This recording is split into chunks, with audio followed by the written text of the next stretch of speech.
Tu ne pourras plus jamais t'en passer. Tu ne pourras plus jamais t'en passer. Tu ne pourras plus jamais t'en passer. Tu ne pourras plus jamais tu ne pourras plus jamais t'en passer. Tu ne pourras plus jamais t'en passer. Tu ne pourras plus jamais t'en passer. Tu ne pourras plus jamais t'en passer. Que Dieu bénisse notre frère Anna. Amen.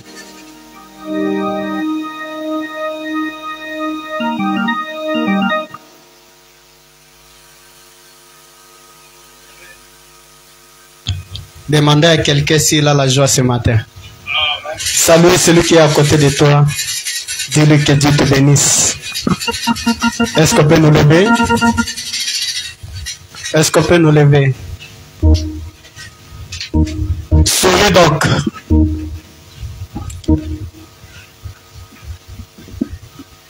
Souris donc. Et ton visage. La flamme versée le pétrole. C'est la main de ton voisin. Souris. Et souris donc. Oh, lève la main. C'est lui que tu es. C'est ton voisin. Belle souris.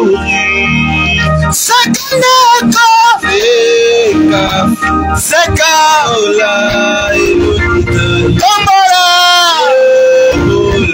Hey,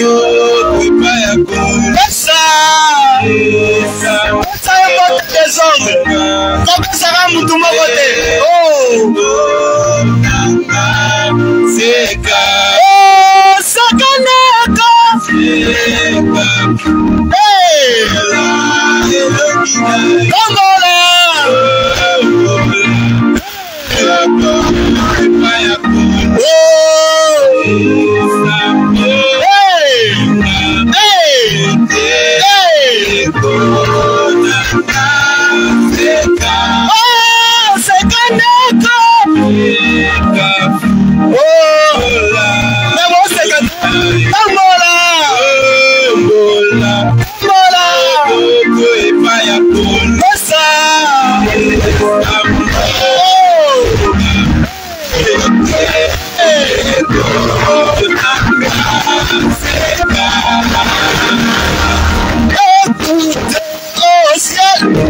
Tout ce que tu as, comme Jésus-Christ, riche déjà,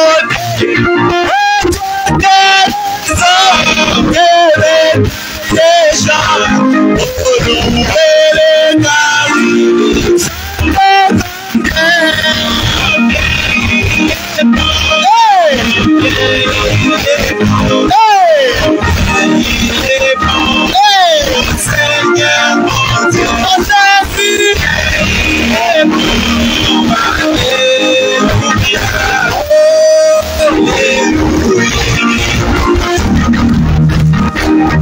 il m'a sacrifié pour la vie éternelle, mais nous avons péché et avons tout perdu, mais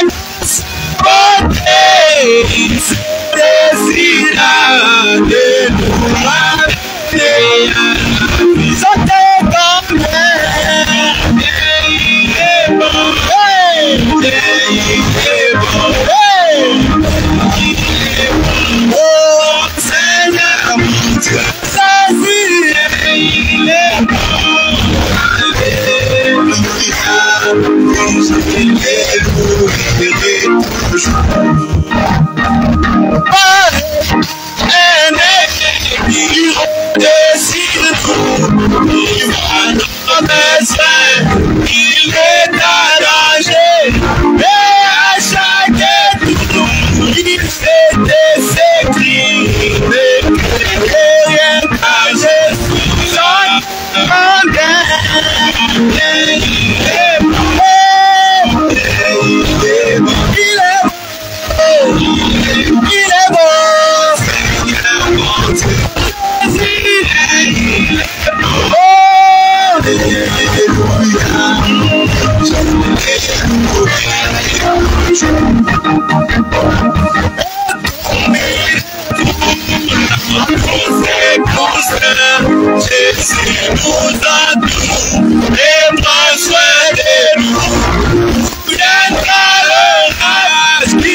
Il arrive à la fin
Et voici que l'île soit à l'ouest, à Paris.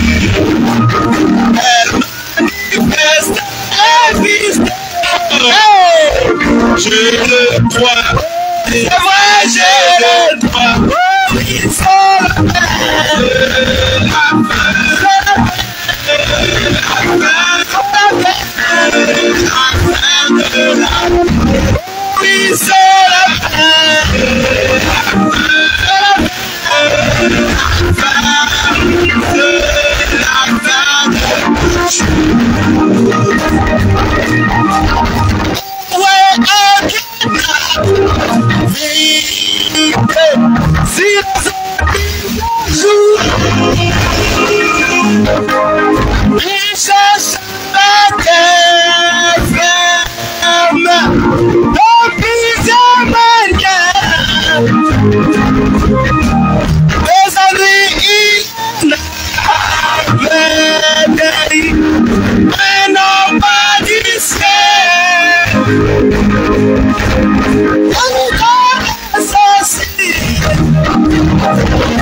Frère Josué va passer.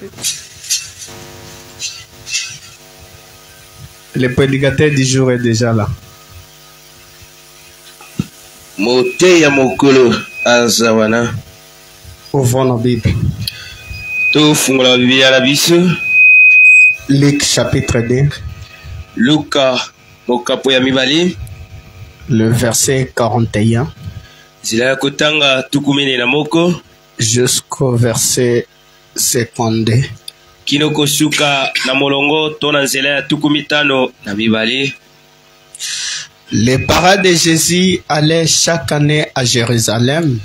Baboti na Yesu anaiko kende mbula na mbula na Yerusaleme. À la fête de Pâques. Na enyanga tope yenga ya Pasika. Lorsqu'il fut âgé de 12 ans. Tango ya salaki mibuzo na mibale. Ils se montèrent. Mataki. Selon la coutume de la fête. Koko kana na bokoko ya enyanga. Puis quand les jours furent écoulés. Tango na sima tango mikolo elekaki. Et qu'ils s'en retournèrent. Et bazongaki. L'enfant Jésus resta à Jérusalem. Babosanaki mwana Yesu na Yerusaleme. Son père et sa mère s'en aperçurent pas. Papa na ye na maman na bana mona Elisote. Croyant qu'il était avec leurs compagnons de voyage. Ils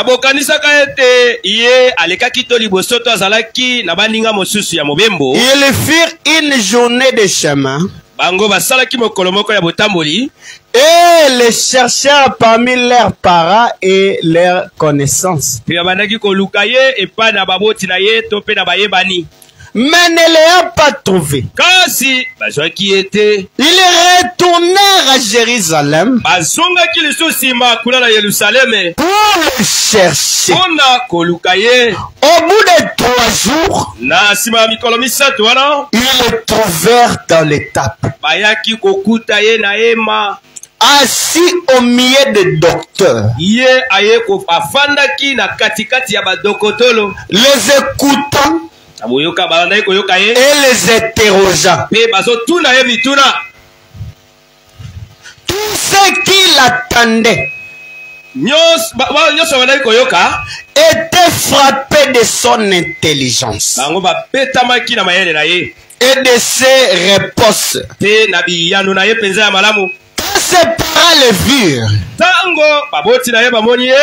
ils furent saisis d'étonnement. Et sa mère lui dit, mon enfant, pourquoi as-tu agi de la sorte avec nous? Voici ton père et moi, nous te cherchons avec angoisse. Il leur dit, pourquoi me cherchez-vous? Ne saviez-vous pas qu'il faut que je m'occupe des affaires de mon père?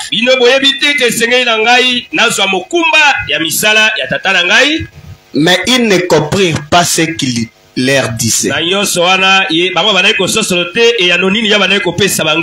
il descendit avec eux pour aller à Nazareth. Il leur était soumis. Sa mère gardait toutes ces choses dans son cœur. Et Jésus croissait en sagesse, en stature, en grâce devant Dieu et devant les hommes. C'est mon joyeux service d'offrir en Jésus-Christ en vivant en sacrifice mon corps et mon esprit. Oh oui, accepte mon offrande. mon Fils de Dieu. Et que sur moi, il faut fermer toujours les yeux quand on prie. La flamme dit si. Oh oui, accepte mon offrande, bien-aimé Fils de Dieu. Et que sur moi descende la flamme de Dieu. Oh Dieu Tout-Puissant, oh Zambe na bokasi nyonso, nous avons lu les Écritures comme tout lecteur. biso totangi makoma lokola bato nyonso. On n'a même pas bien lu plus que les autres. Totangi yango pe na lolenge nzenga te koleka ba mosusu. Mais Dieu, kasi Nzambe, nous avons besoin de toi, l'interprète divin, biso tozala bosenga na yo molimboli ya bonzambe, de venir prendre cette écriture na tina eto ya kozwa likomi et oyo manipuler dans nos âmes ce matin. osalela yango kati na miloko na biso na tongo ya lelo. Nous sommes dans l'expectative, Seigneur. Biso tozali kati na etalelo. Nous ne sommes pas venus voir un homme. Biso toye te komona moto. Nous ne sommes pas venus dans un rendez-vous politique. Toye te na mbela moko ya mopelengeno. Mais nous sommes venus nous rencontrer avec toi. Kasi biso toyende kokutana na yo. Laisse que Dieu Tout-Puissant ete nzambe na bokasi nyonso ce matin na tongo ya lelo que tu puisses descendre yokita et consumer l'autel. ozikisa etumbelo Colonne de feu kaide likosi na et la moto colonne de nuée likosi na se lipusa moindre cet auditoire. yango epakela eteli ya ndako Nous oyo prenons possession de chaque esprit ozwi mokonzi na ekelezia oyo et que tout esprit qui ne confesse pas ton nom, tika ete milimo nyonso eyambolaka qui était entré dans ces lieux oyo ekotakila esika d'une manière ou d'une na autre, lolenge moko mpe nous mosusu la portons dehors okwaki yango au libana nom de Jésus.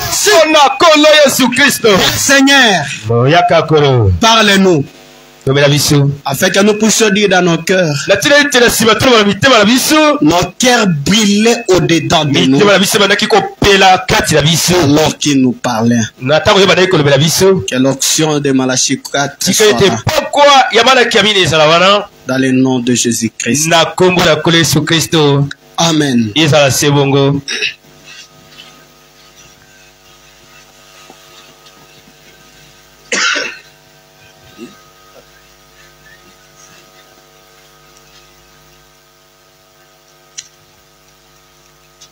Amen.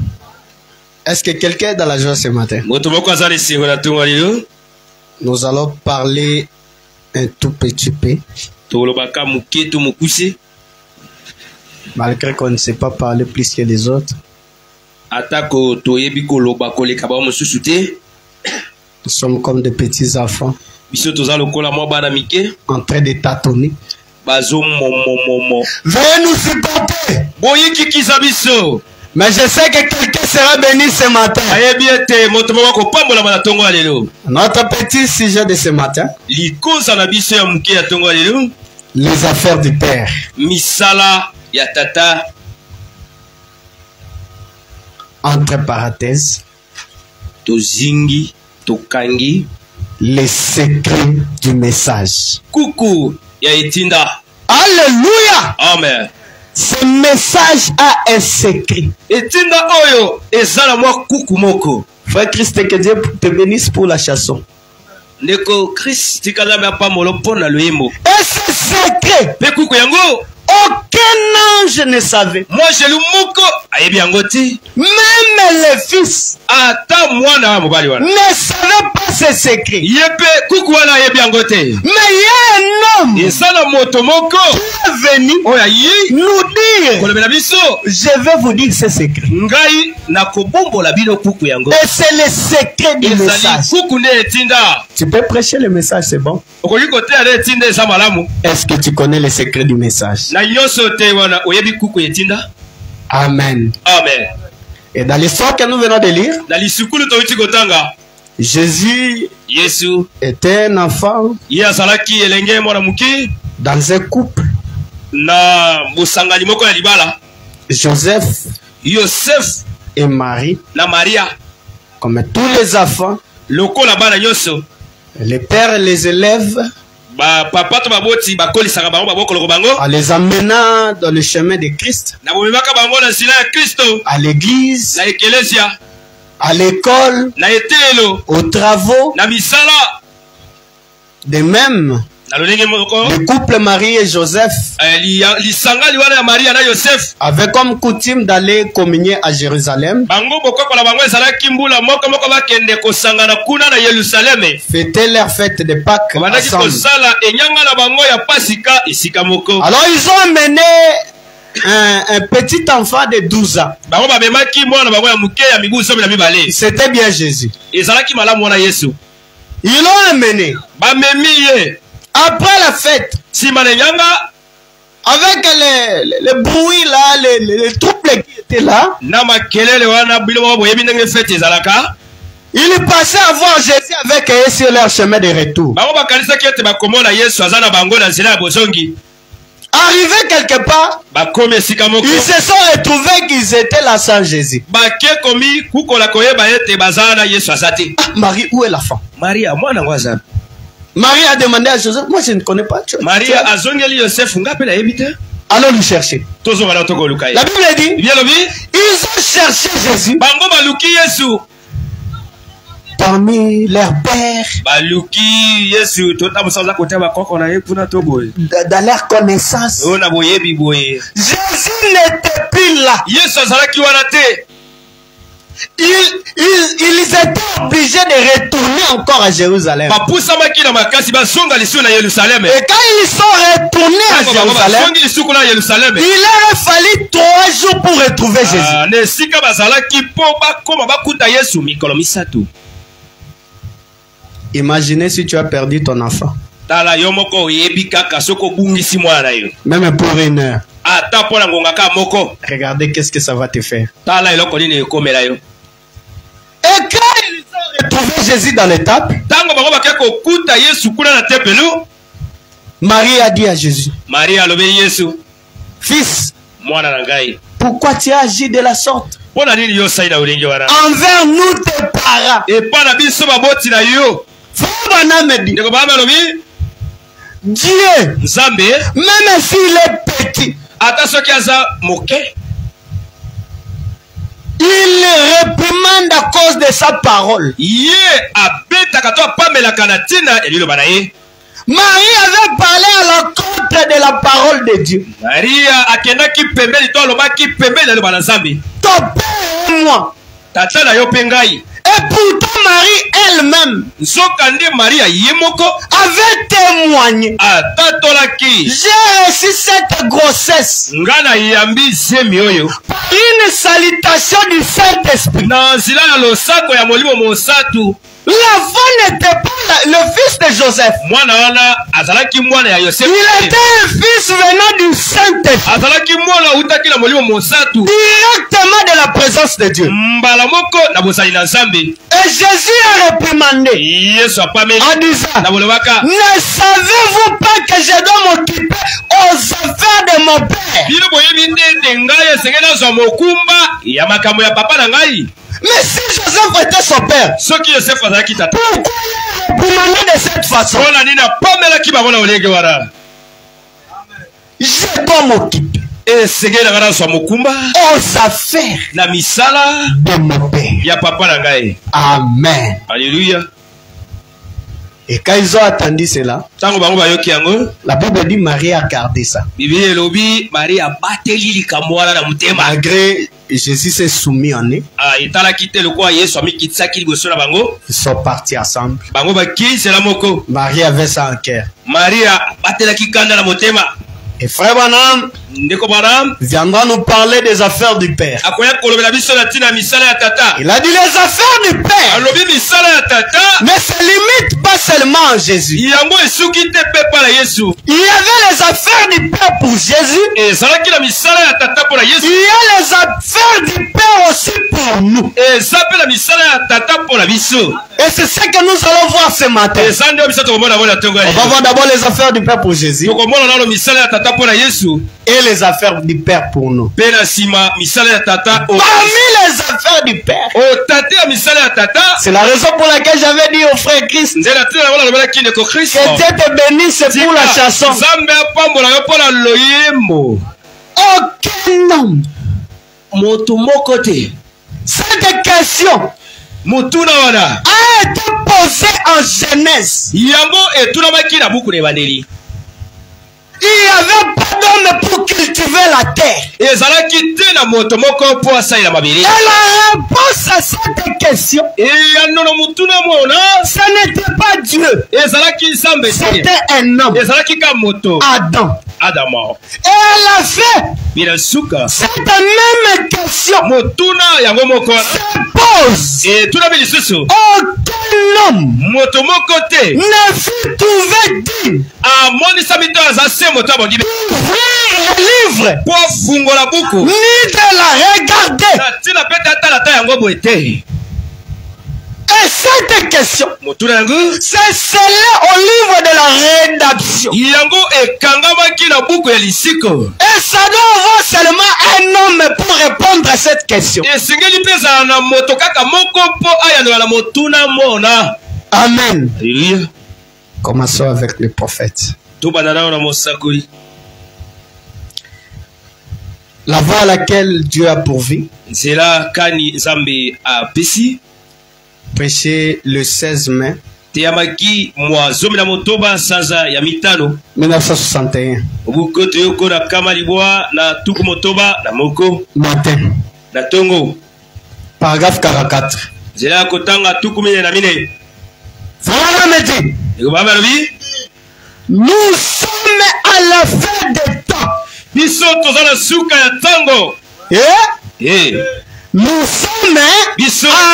fin des temps. Ne pensez pas qu'il y a des temps. Peut-être ça peut être mon tout dernier sermon.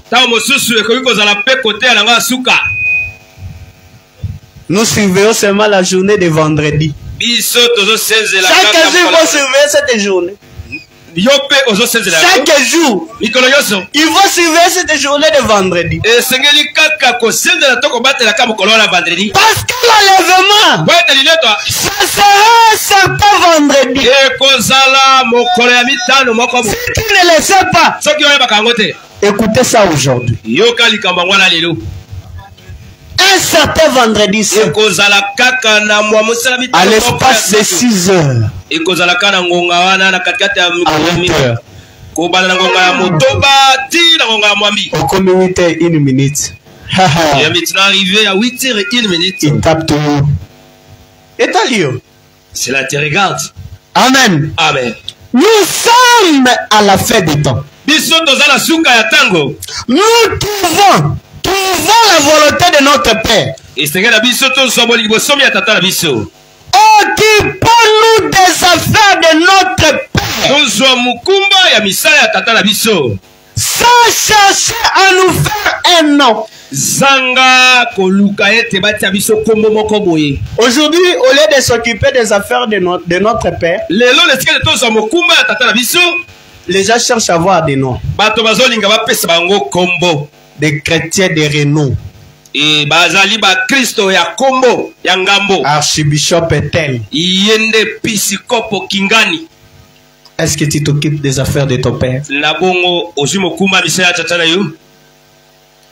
Nous trouvons cela parmi les évangélistes. Biso tozo kukola makambo yango otate ba paralisi sango. Des grands évangélistes. Ba paralisi sango ya minene. Ils se sentent parfois trop grands pour venir dans des petites églises. Bango kuna ba mimono ko baza minene mingi za kokoso po baya na mo bekeleza ya mzere. Et tout est grand nom. Na ba kombo moko ya minene wana. Il n'y a qu'un seul grand nom parmi les chrétiens. Et zalika kombo moko ya monene otate ya ba Kristo.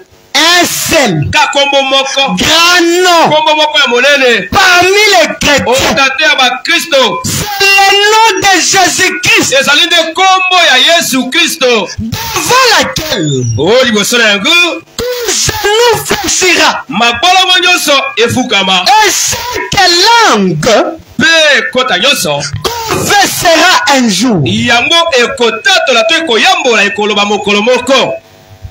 Amen. Les grands noms kombo ya monene wana où tous les genoux doivent fléchir. oyo mabolongo nyonso esenge efukamela. Oh tata mwasi wana azalaka deux fois te. Oh non, la tête là est terrible. Devant ce nom liboso ya kombo fléchit. akofukama Et toute langue mpe kota ondinga nyonso confessera ekoyambola qu'il est te ye azali Dieu. aza nsambe. C'est les grands titaniques parmi nous. ezali Titanic ya monene liboso na biso to Jésus-Christ. Yesu Kristo. Mais c'est ce que nous trouvons. kasi oyo biso tozwa La ligne de Matingo à Hitler et des sièges Fried. Ligne de Matingo à Hitler. molongo ya metimot Hitler Et la ligne de siège Fried. pe oboyoki kombo On se ne sait quoi. oyo nayebi te nini naloba C'était ezalaki était démoli. yango ebukanaki ebebisamaki. Où nous trouvons-nous alors? oyo wapi mpenza biso tozwami Au bout du chemin. toza nde na katikati ya nzela. Nos réalisations ne servaient à rien. makambo nyonso tozolinga tosala wana yango eza na ntina te. Pourquoi donc perdre le temps avec cela? mpo na nini tokoki kobungisa matango na biso. Voyons si Dieu a une voix totala malamu soki nzambe aza na nzela moko et une réalisation. mpe bobongisami moko. Au lieu de perdre le temps à voir de nous, na esika ete tokende kobungisa ntango ya kozwaka bakombu. au lieu de perdre le temps à avoir des titres, na esika ete tokende kobungisa ntango ya kozwaka bapete. regardons d'abord. totala nano Voyons si Dieu a une réalisation. totala soki nzambe aza na ebongiseli moko. Et si Dieu a une voix, soki mpe nzambe aza na nzela moko. et la voix à laquelle Dieu a pourvu. nzela kani nzambe alengeli En ces derniers temps, na ntango ya suka oyo c'est de croire à Malachie 4, eza bobela kondimela malaki ya minei sur laquelle tu as perdu. zanga yango obungi ozala to nani. Amen. Alléluia.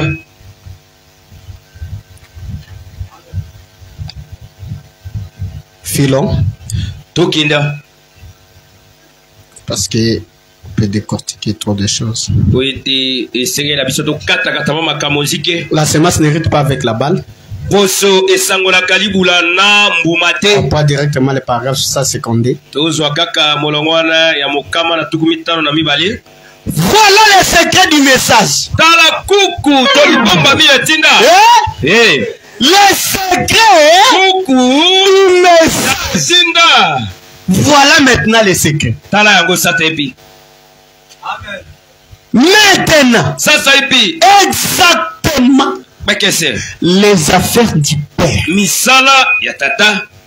Dis à ton ami, lobela moninga na yo. le secret du message, hein, kuku yetinda c'est les affaires du Père. eza nde misala ya tata.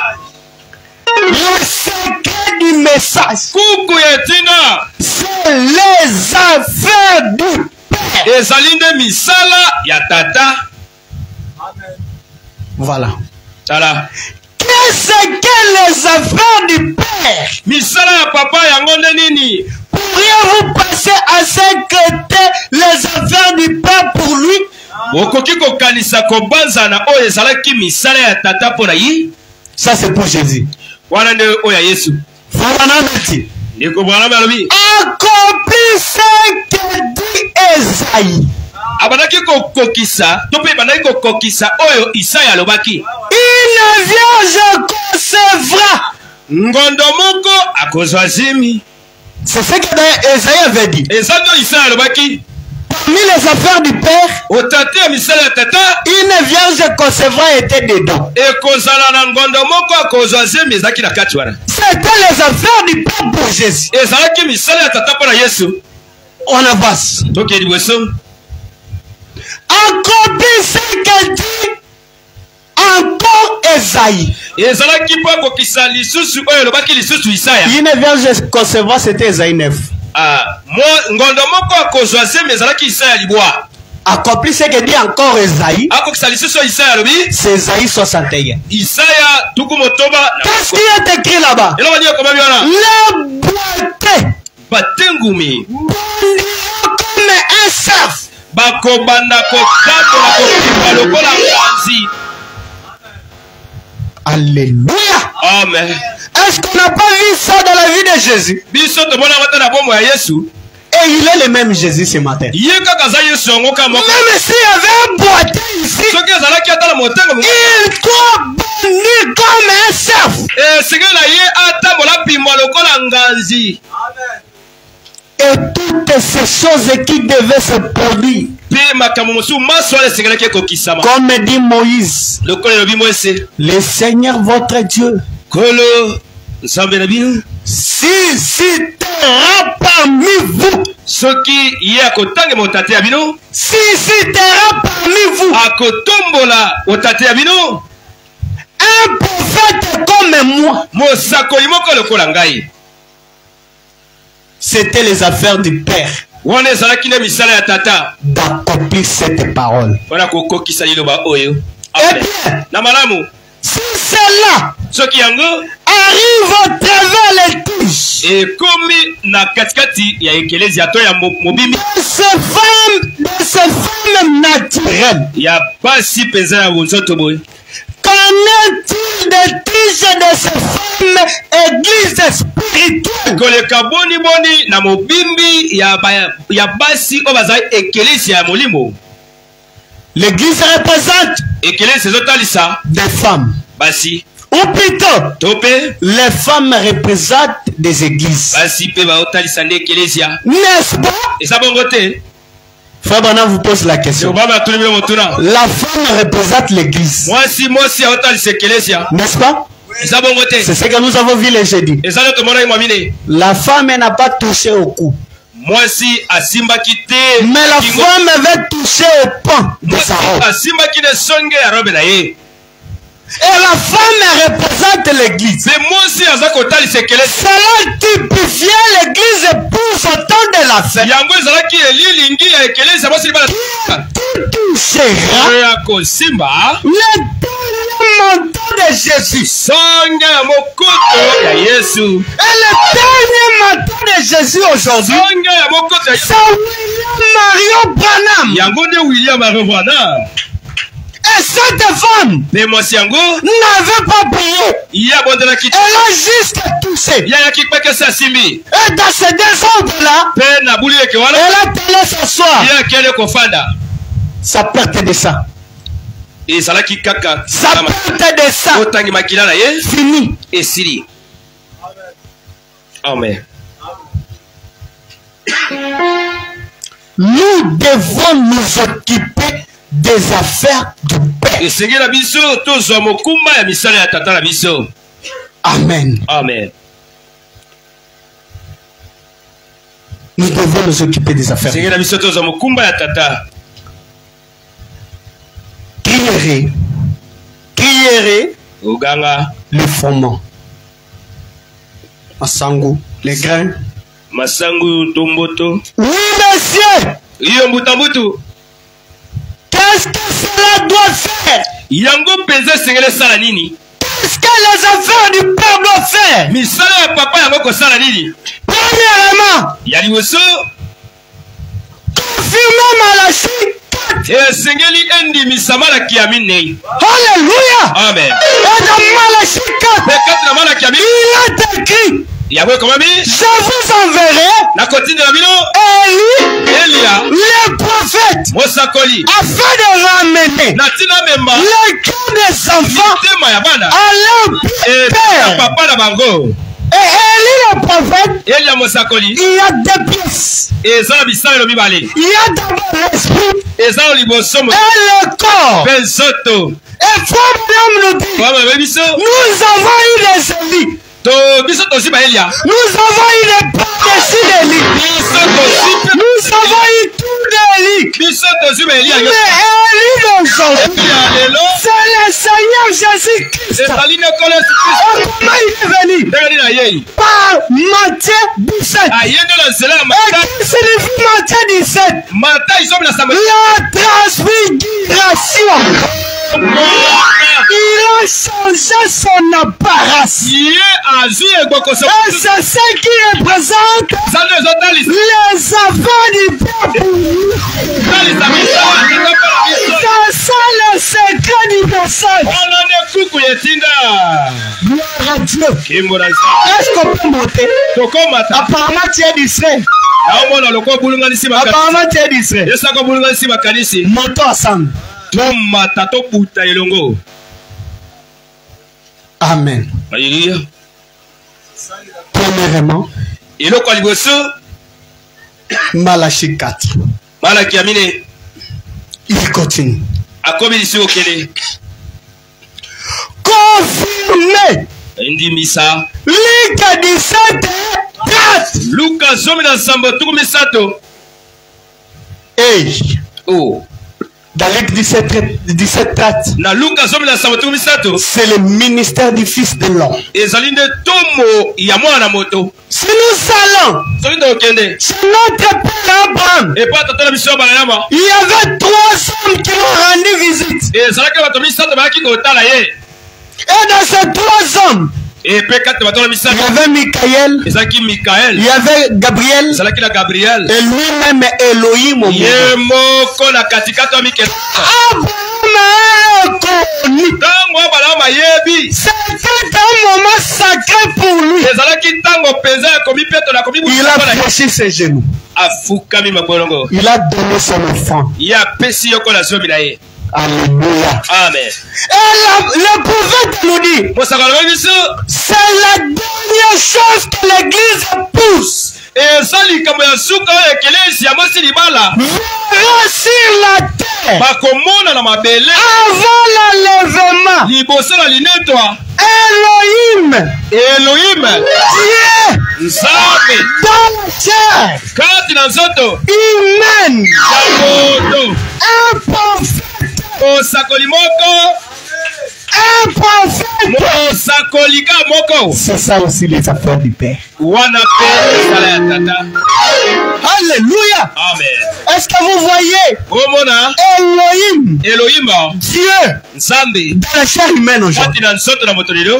Il a même dit, Ye mokalobi. si quelque chose cloche Soki eloko moko ezokokate. et que vous avez besoin de l'aide du Yo Seigneur, ozali na posa lisungi ya kolo. voici comment vous devez prier. Ala ndenge liboko obondela. Oh Dieu, Nzambe. ce petit méchant, Mwa moto ya mu. non, suis, Atanga te. ratatouillé, Mwa mokuse. ne me connaît même pas, Ayebi pe kate. mais qu'il a eu Kasi azwi. une partie de ton nom. Azwi eteni ya kombo na yo. Elohim, Elohim. il m'a dit, Alobeli ngai. même Yo za ndenge moko. hier, Eleki. aujourd'hui, Elo. éternellement. Elibela na libela. Alors s'il était hier, Soki azalaki lobi oleki. le Dieu qui délivre, Nzambe bandaki kokangola. aujourd'hui, Lelo. il est le Dieu qui délivre. Azali nzambe azokangola. S'il était le Dieu pourvoyeur, Soki azalaki nzambe apesa. aujourd'hui, Lelo. il pourvoit encore à nos besoins. Akopesa lisusu na. S'il était le guérisseur, Azalaki mobikisi. aujourd'hui, Lelo. il guérit nos maladies. Ça peut bokola na biso. Alléluia. Alléluia. Ça fait partie des affaires du Père. Yango mpe ezosala eteni ya misala ya tata. Alléluia. Amen. On avance. Tokei liboso. Confirmé Hébreux 13:8. Kondimisa ebele zomi na misato mwambi. Hébreux 13:8. Ebele zomi na misato mwambi. Avant d'arriver à Hébreux 13, Liboso kokoma na ebele zomi na misato mwambi. Hébreux 13:7. Il nous a demandé là-bas de se souvenir de nos conducteurs. Ceux qui nous ont annoncé la parole. De regarder qu'est-ce qui a été la fin de leur vie. Et d'imiter leur foi. Mon ami, si tu imites la foi des Branham, ce n'est pas un péché. Même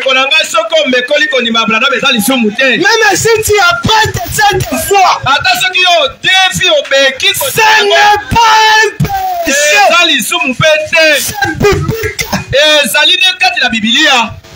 Amen. On nous a dit d'imiter. C'est biblique. On n'a pas inventé ce verset. Allez. Fouillez dans vos Bibles. Et dans Hébreux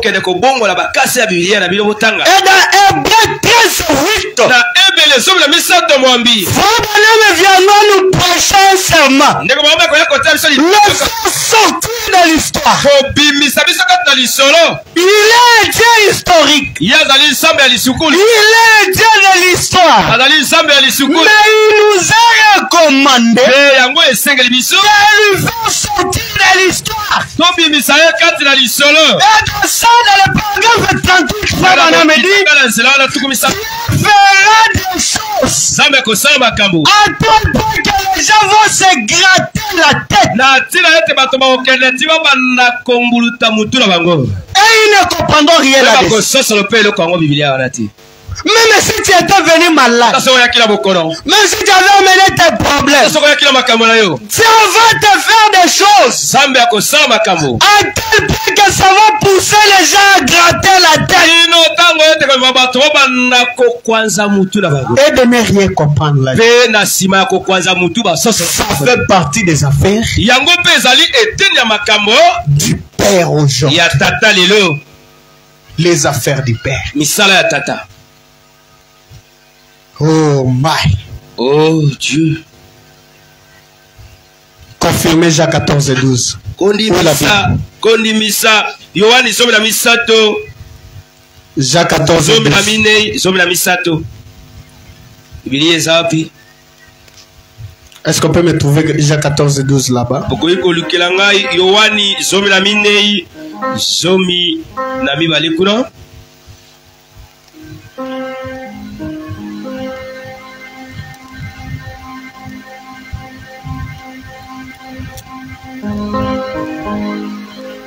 Merci. Matondi. Confirmez Jacques 14 et 12. Kondimisa Yohani zomi na minei. Ça va les zomi na mibale. Qu'est-ce qui est écrit dans Jacques 14 et 12? Il est connu de Komama Kuna. En vérité, je vous l'ai dit. Celui qui croit en moi fera aussi les œuvres que je fais. Et il en fera de plus grandes. Parce que je m'avais au Père. Ça, c'est le verset. Et c'était resté comme ça dans la Bible. Irénée, Colomba, Martin, et ainsi de suite.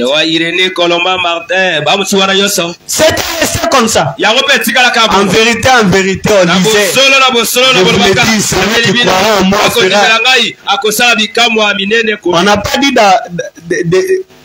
on a dit des choses de plus grandes.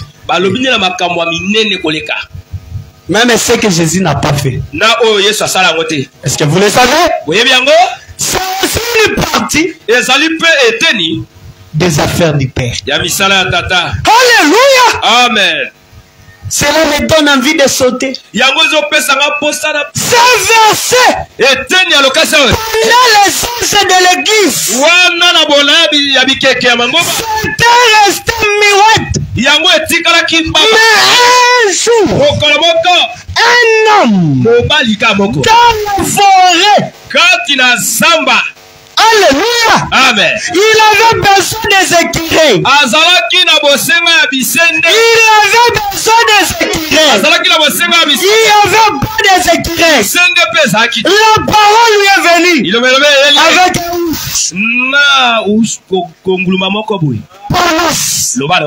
Pronos. Et regardez. Quel est qui reçoit. Quel qui reçoit. Et ce qui reçoit. Les a abattus. Il avait vraiment besoin des équerres. Il a mangé. Et quand il a mangé, il est retourné à la ville pour accomplir ce verset. C'était dit seulement sur les animaux.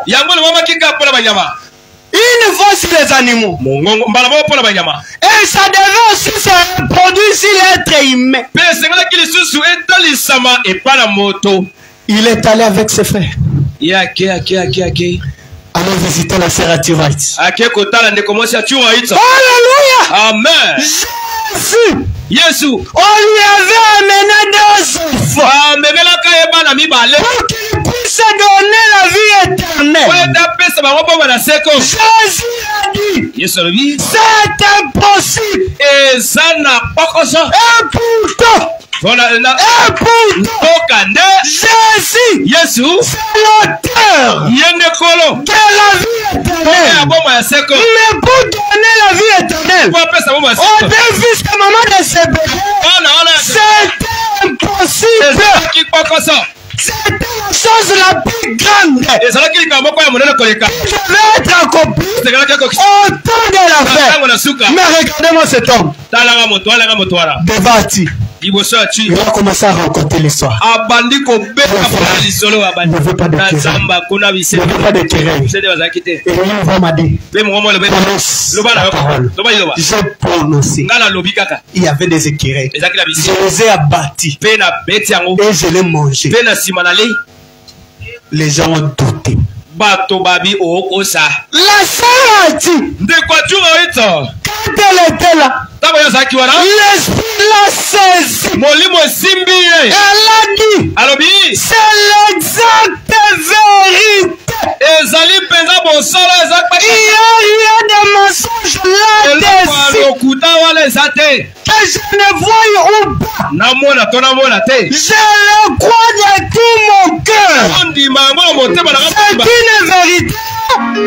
C'est une vérité absolue. Amen. Alléluia. Amen. Directement. La même voix est retournée. Dit a dit. De demander ce qu'elle a besoin. Alléluia. Amen. Faut mon homme trembloter dans l'onction. Les enfants d'Antiroïte en train de se moquer de lui. C'était un péché impardonnable. Ni dans ce siècle, ni dans le siècle à venir.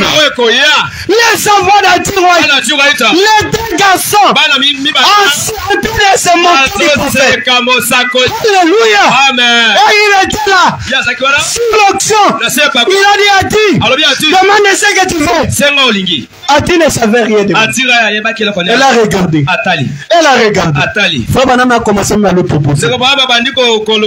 Ta sœur ici, on a prié beaucoup pour elle. Tu peux même demander sa guérison. Même l'argent, tu es pauvre. Même l'argent, tu es pauvre. Ati ne savait pas. Elle a dit, si je demande l'argent, un jour, je vais mourir. Cet argent restera.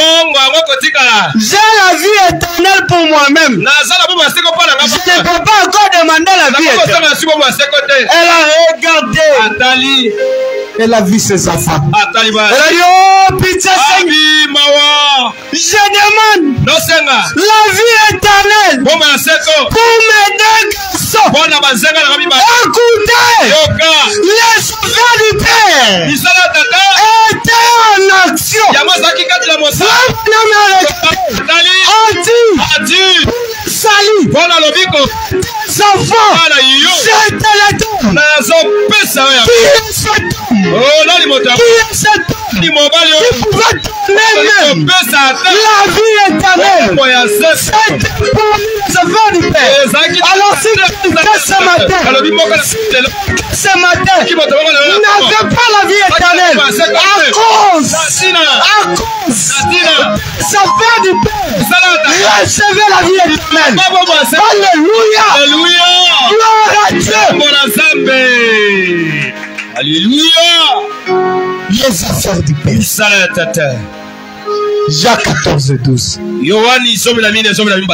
Était resté silent. Mais regardez, là où cette verset est venu de s'accomplir, des choses de plus grandes. Amen. La chose que Jésus n'avait pas fait, c'était de donner la vie éternelle. Mais tout ce qui reste, la résurrection des morts, la guérison, les lépreux, les boités, les sourds, les aveugles, tout il avait, sauf la vie éternelle. Il avait dit c'était impossible. Ça ne représentait pas les affaires du Père pour lui. Et pourtant nous sommes censés accomplir les affaires du Père. À notre temps. Gloire à Dieu. Confirme la totalité de la parole.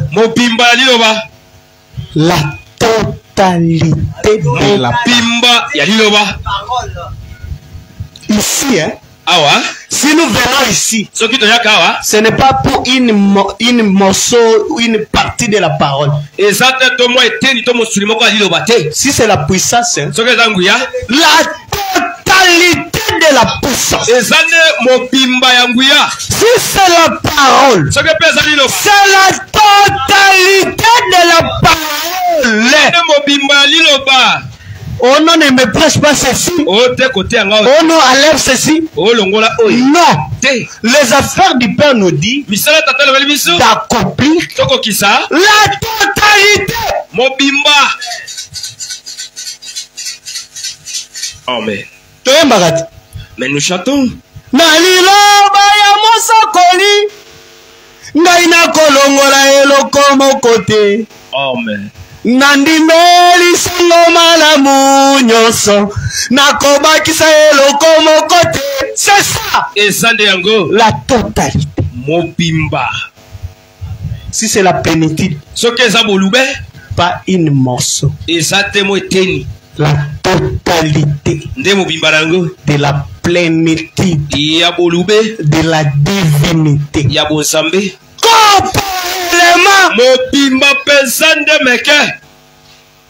Amen. C'est comme un gobelet de l'océan. Ce gobelet montre toutes les propriétés qui se trouvent dans l'océan. C'est la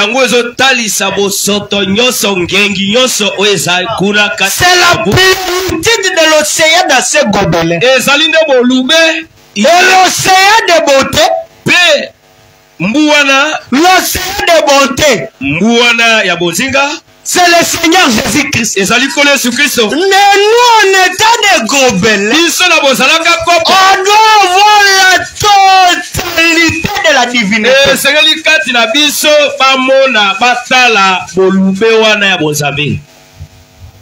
La totalité de la parole. Confirmé Hébreu.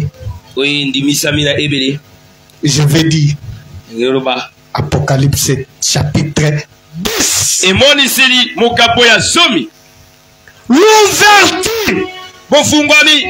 de ces sept sceaux. Non, men. Aucun nom ne fut trouvé dit. Mais les affaires du Père pour l'épouse lui donne le droit d'ouvrir les sept sceaux.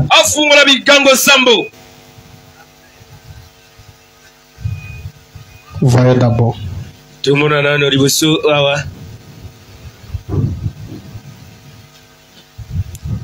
Voyez quelque chose. Tout le monde a un komoko. Dans les setsu. Na Bigango Sambo.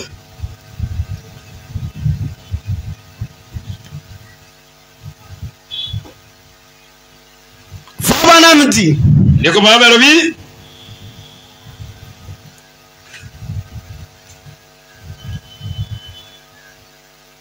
Attendez, vous allez voir les secrets là. Bozela bokomona kukuana.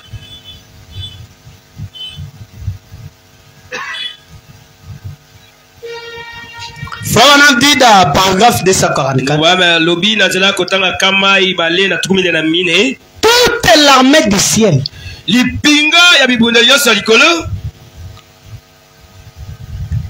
A gardé silence. Yango ebatela kimia. C'était pendant une demi-heure. Et Salaki na katikati ya ngonga. Alors que ce mystère du septième saut. Wana libombami ya Igango Sambo. Du livre de la rédaction. Ya buku ya lisiko a été ouvert. Yango Salaki ya kofungama. Pensez-y. Bokanisa na yango. Mais voilà. Otala. Qu'il est ouvert. Yango efungwami. C'est l'agneau qui l'ouvre. Ezalinde mwana patende ofungula. Vous savez quoi? Boyebinini. Devant cela, ils ont été saisis d'une crête respectueuse. Bango pesa bakangama kina somo moko ya bokonde. C'est à ce que je crois. Ils ne savaient pas. Voilà qu'il était là. Ils se sont simplement arrêtés. Bango pesa batelema kikaka. Pourquoi? Ponani. Qu'est-ce que c'est? Or, aucun de nous ne sait. Moko kati na biso ayebi yango te. Mais je vais vous le dire. Kasi na ngina lobela bino yango. Je vais vous le dire. Sengena lobela bino yango. Aucun de nous moko kati na biso ne le sait. Ayebi yango te. Mais je vais vous le dire. Na kolobela bino yango. C'est ma propre révélation. Koko kana le monde c'est ilanga moko. De cela. Ya ko kokaina yango. Hey. Amen. Hey. OK. Moto moko te. Même pas le fils. Attends-moi. Mais, kasi, je vais vous le dire. Selon ma propre révélation. Attendez. Vous êtes là. Frère, commence à vous dire. Je ne suis pas déjà fanatique. Si je le suis, c'est ça le savoir. Voyez-vous, je n'ai pas l'habitude de me laisser aller dans des délires. Et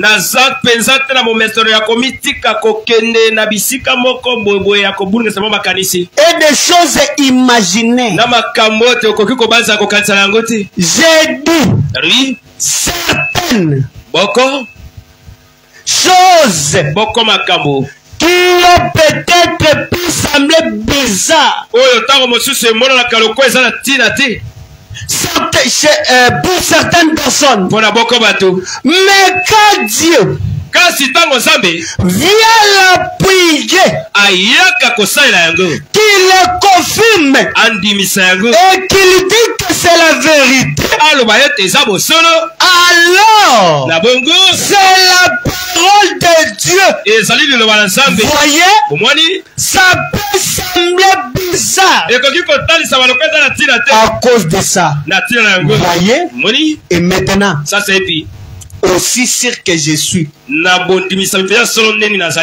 sur le stade de ce soir, j'ai reçu la révélation qui a révélé que ça se passe pas en 3 points. Et je vais vous parler avec l'aide de Dieu. Un point de cela. Et alors, voyons cela. Voici la révélation. Celle qu'aucun ange ne savait. Pour proclamer ce que je vais vous dire. De quoi s'agit-il? Ce qui arrive, c'est que c'est cet tonnerre qu'il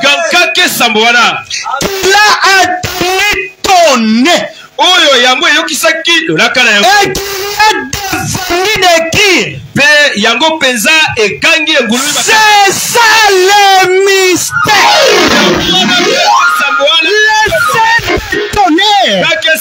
C'est ça le mystère. Il repose à Vani. Derrière c'est cet tonnerre consécutif qui a grondé. Frère Branham a donné plus à la chair.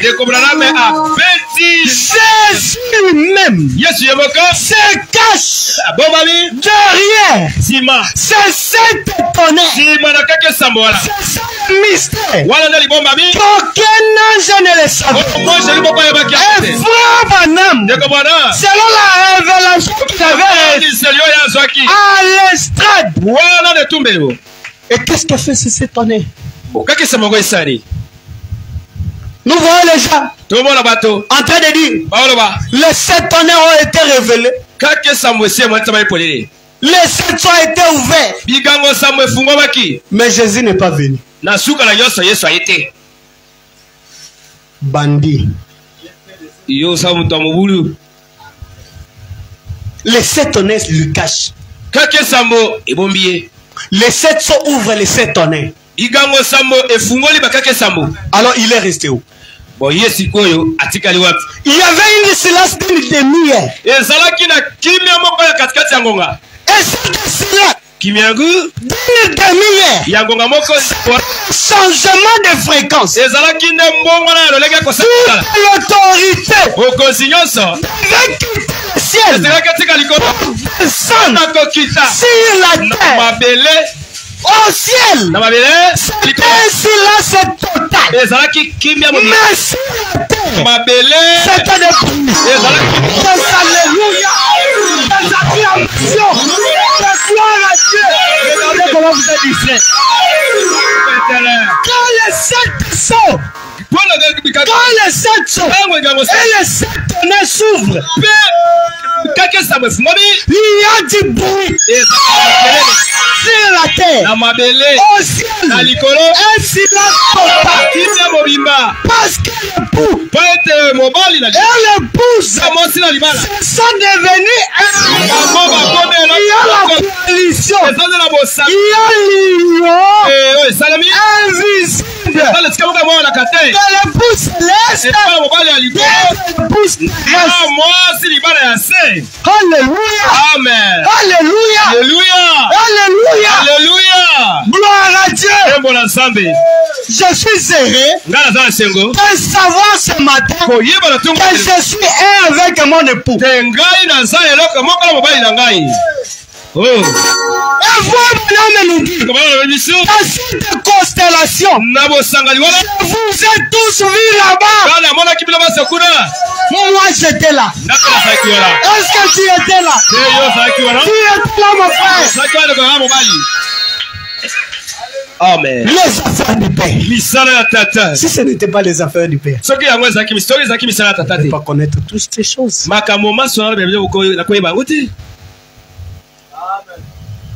Et frère Branham dit, cet silence était pour que le diable ne puisse pas avoir les secrets.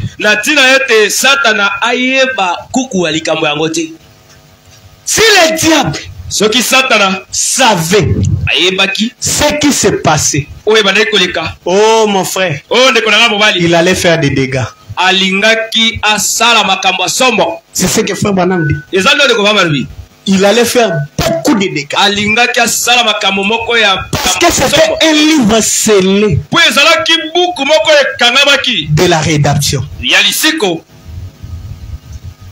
On ne devait pas divulguer les secrets. Mais c'est vrai. Si le diable savait que et Jésus Yesu. Et Jésus. Pe Yesu. Et Jésus. Na Yesu. Et William Branham. Na William Branham. Ont utilisé le même corps. Te bango ala basaeli ka nzoto mo. Alléluia. Amen. Il allait faire des dégâts. Alinga ka sala mobulu moko. Des secrets. Ezalaki kuku moko. Les secrets de la chambre. Ezalaki nde kuku ya suku. Gloire à Dieu. Ke mon ensemble. On part déjà pour finir. Tozo kende pona kosukisa. Ils sont déjà presque. Bisoto komi pene. Disons peut-être des écritures. Totanga ta musuma komi ka mibale. On a cité. Est-ce que vous avez écrit les secrets du message? On a cité 4 éléments, je crois. Totangi bisalelo to makambo mine. Confirmer Malachie 4. Kondimi samala kamine. Confirmer les 17-30. Kondimisa Luka somi na samatu misato. Confirmer Hébreux 13-8. Kondimisa Ebe somi na misato mwambi. Confirmer Jacques 14-12. Kondimisa Yohani somi na mine somi na mibale. Et Apocalypse 10. Et moniseli zomi. Et là, dans l'Apocalypse 10, kati de moniseli zomi, c'est là où il y a la totalité de la parole. Wanande esika zomi mobimba liloba. Amen. Amen. Et Apocalypse 10 nous dit quoi? Et moniseli zomi le bisonini. Je vois un autre ange. Moi, j'ai lu mon susu. Puissant. Yanguya. William Branham est l'ange. William Branham, c'est moi, j'ai lu. Mais il y a un autre ange. Et Zapena, moi, j'ai lu mon susu. Puissant. Yanguya. Qui descend du ciel. Qui t'a connu dans la licolo. Enveloppé d'une nuée que vous voyez là. Azingami, dans les patas, ce n'est pas William Branham. Et ça, William Branham. Là, c'est Jésus. C'est lui l'ange puissant. Yende moi je lui Yanguya. Mais quand Branham parlait de ça, les gens ne croyaient pas. Aujourd'hui, cette écriture est accomplie. Prêcher le 19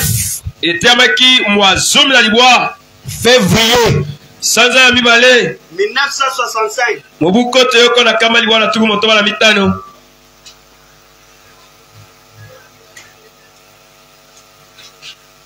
Voilà. Tala. 1965. 253, 254, 255, 257, 258, 259. Vous allez lire ça à la maison. Nous on lit les sasiers. Amen. Amen. Aujourd'hui, cette écriture, le signe de Sodome, le signe de la super sémence, le signe de l'église naturelle aujourd'hui, cette écriture est accompli au milieu de vous. Yango etokisami otate abino. Frère, vous demande. Croyez-vous cela?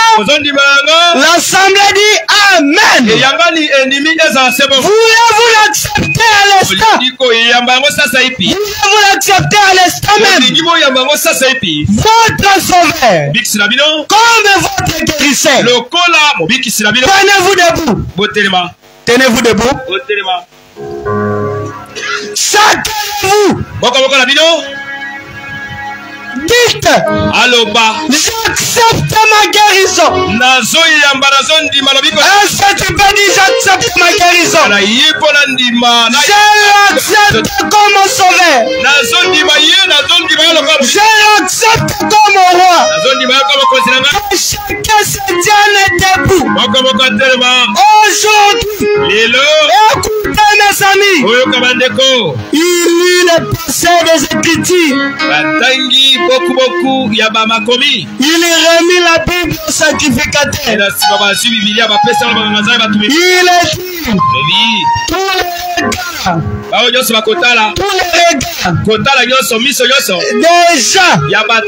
étaient fixés sur Jésus au temple. Et il les regarda. Et il dit aujourd'hui cette écriture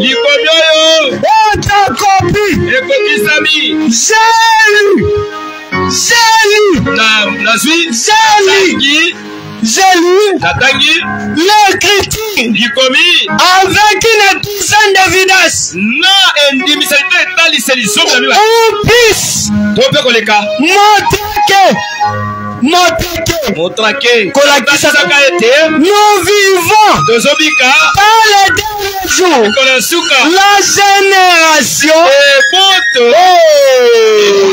La génération verra Jésus-Christ retourner sur la terre. Et je vous dis encore ce matin, aujourd'hui, ça ne s'est écouté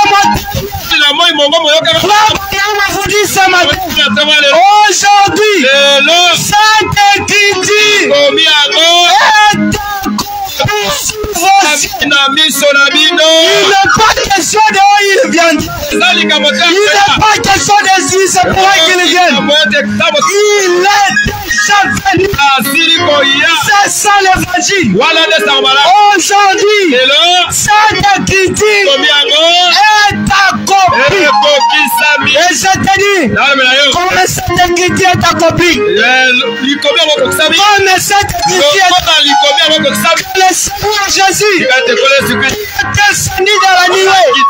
Il est le Dieu de toute force. Même si les choses ne marchent pas dans ta vie, à partir de cette écriture qui est accomplie, le Seigneur Jésus peut changer le problème de ta vie. Même s'il y avait des maladies, au nom de Jésus, sortez d'ici, guéris. Même s'il y avait des problèmes, il est la solution à tes problèmes. Tu quitteras d'ici avec des problèmes résolus. Levons nos mains. Oh, tu t'aimes. Si c'est toi,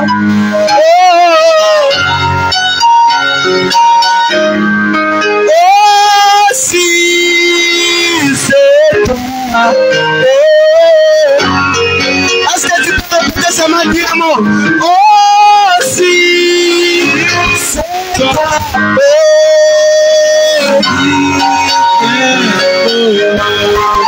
je sentirai et guéri, je marcherai, je témoignerai et je vivrai, je chanterai, je louerai.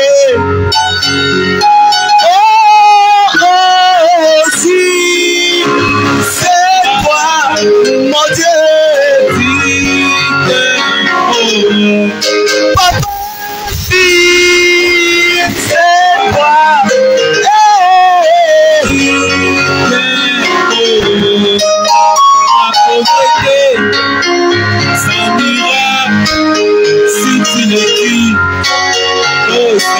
commence à prier. Si toi, tu écris et je chante, si c'est toi, oh, si t'aimes, oh, si c'est toi, papa, et je souris et mes belles reviendra doucement si tu le dis.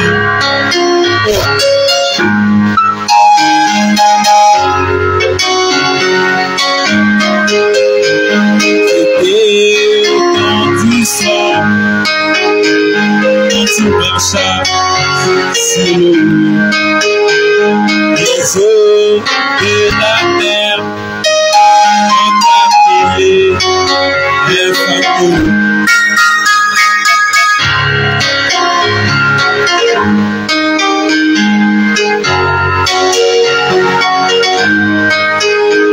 C'était au temps du soir quand tu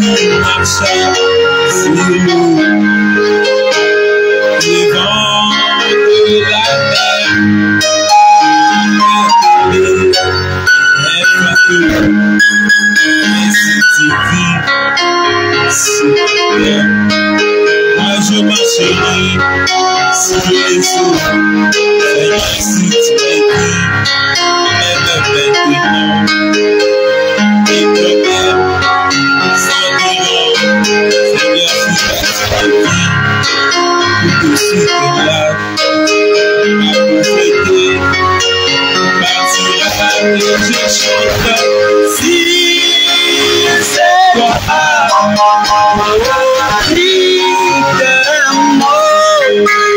Seigneur, si c'est toi,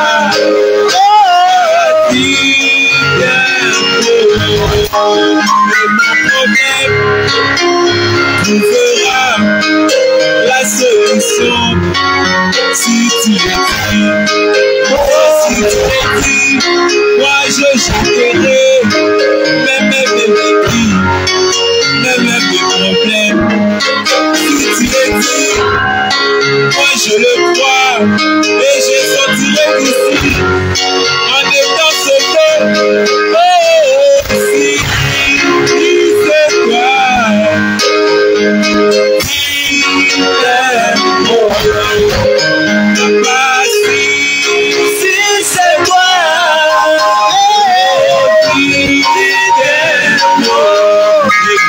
Je marcherai, si tu écris, je marcherai sur l'eau, et même ces eaux deviendra d'ici-moi, si toi tu le dis, et je chante, si c'est toi,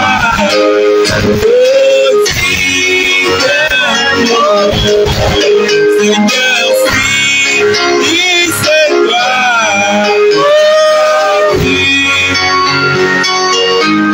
Seigneur, je suis ici, c'est toi,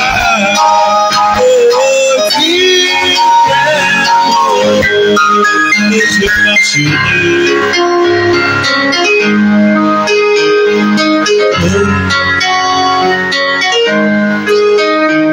Seigneur, c'est la seconde. Seigneur, c'est la seconde. Seigneur, c'est la seconde. Pour me bénir.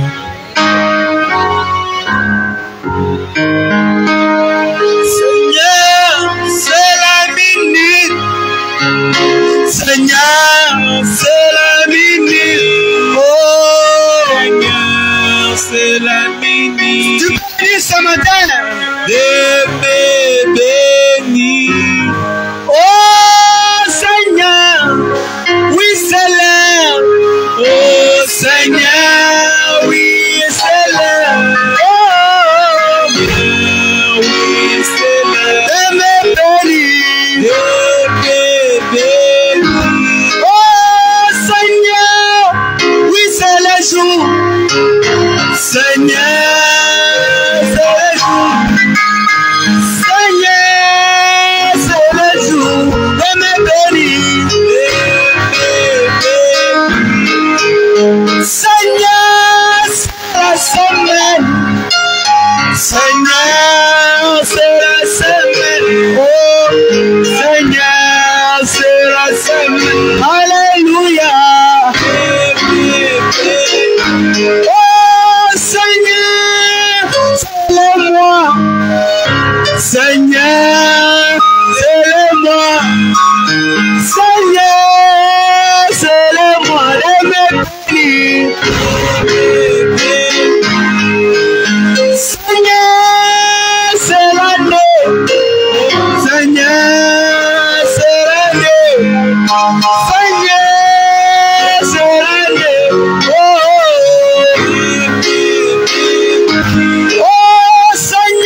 guéris-moi. Oh, viens me bénir. Guéris-moi. Seigneur, guéris-moi. Seigneur, guéris-moi. Seigneur, guéris-moi. Viens me guérir. Oh, Seigneur, viens me lever. Seigneur, viens me lever. Seigneur, viens me lever. Viens me lever. Gloire à Dieu. Gloire à Dieu. Alléluia. Alléluia. Gloire à Dieu.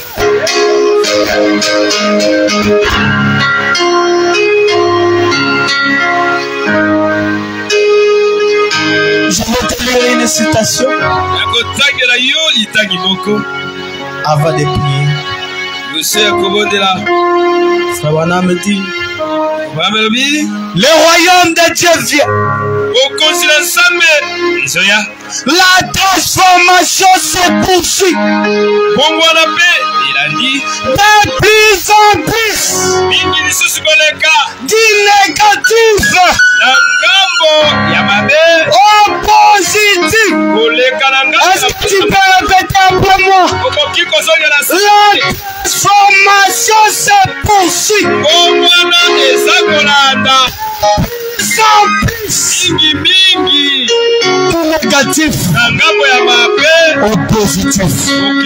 Alors ce matin, que tout ce qui était comme un négatif dans ta vie, que la transformation commence à se poursuivre dès maintenant. Que la transformation se poursuive. Que la transformation se poursuive. Que la transformation se poursuive. Plus, plus. Négatif. Positif. Négatif. Négatif. Quitte les négatifs. Au nom de Jésus. Tout ce qui est négatif sur ta vie puisse te quitter ce matin. Au nom de Jésus. Si c'est la maladie, que cette maladie soit tombée. Au nom de Jésus. Si c'est l'échec, que les échecs soient tombés. Au nom de Jésus. Oh Père, je suis en train de signer de mes 2 semaines avec cette prière. J'aimerais que Dieu Tout-Puissant, après ces 2 semaines, nous puissions avoir des témoignages dans cette église. Cela nous donnera la force d'avancer encore davantage. Oh Dieu Tout-Puissant, que tout celui qui était en train malade sortir d'ici guéri. Que celui qui avait des problèmes, que ce soit des problèmes financiers, que ce soit n'importe quel problème familial, n'importe quel problème lié, n'importe quel problème, que toutes sortes de problèmes, ils sont là ici, ils sont trouver la solution. Au nom de Jésus. Dieu, celui qui n'avait pas de vie éternelle, mis les affaires du Père, William Branham a donné la vie éternelle. Nous sommes venus sous cette même commission. Ceux qui t'ont aimé et ceux que tu as aimé, je te le donne. Tu seras savoir la vie éternelle. Au nom de Jésus. Merci Seigneur pour William Branham. Merci Seigneur pour ce dimanche béni. Merci pour les frères qui est ici. Merci pour l'homme ministère qui est ici. Notre pasteur Esaïe Kim, pendant qu'il est en train de se retrouver à Lubumbashi, sois son Dieu, son protecteur. Oh Dieu, toi-même viens tenir cette église par ta main et l'amener jusqu'à la perfection. Oh Dieu tout-puissant, nous demandons ta grâce, miséricorde, dans le nom de Jésus-Christ. Amen.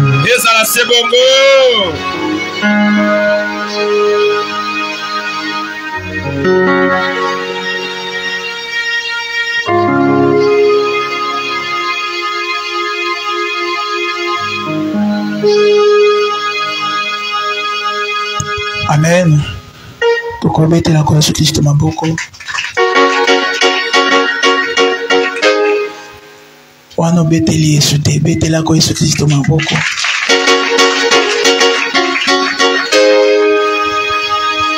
Zamba Bamboula frère JP. Je suis sûr que Bissonia tout a été béni pendant 2 semaines. Bon côté. Le compé ma sanjolé son de la kwa Yesu Kristo beteli sur kwa Yesu Kristo maboko. Pendant que Tozo y panier offrant.